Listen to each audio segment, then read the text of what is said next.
跟住咧就30條啦，佢就話啦 ，which of the following pairs of substance would not react 嘅？咁啊，首先咧我哋就望一望 A 啦 ，ethene 即係 CC1 係咪？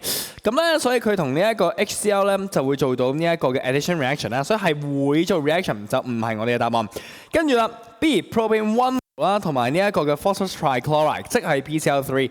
咁呢度 alcohol 咧有個 OH group 係咪？咁所以佢哋個 OH 同 Cl 咧係可以做 substitution reaction 嘅，所以都係可以 react 到，就唔係我哋要嘅 not react 啦。C propene 即係都係 CW1 啦，跟住咧就同呢一個 hydrogen in the presence of platinum， 即係 platinum P 嘅 catalyst 嘅 H2 去 react， 咁所以都係有 addition reaction 啦。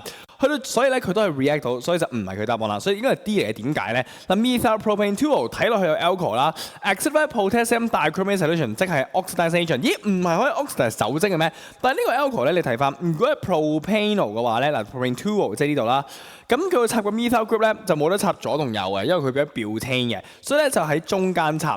咁而你望下呢個 alcohol 咧點樣數咧？數個 OHC 咁樣數落去，你會發現咧佢連住一個 C、兩個 C、三個 C， 所以佢係 tertiary alcohol 嚟嘅。tertiary alcohol 就做唔到 oxidation 嘅啦，所以佢冇 reaction 嘅。OK， 所以就係我哋揾嘅 not react 啦，就係咁啦。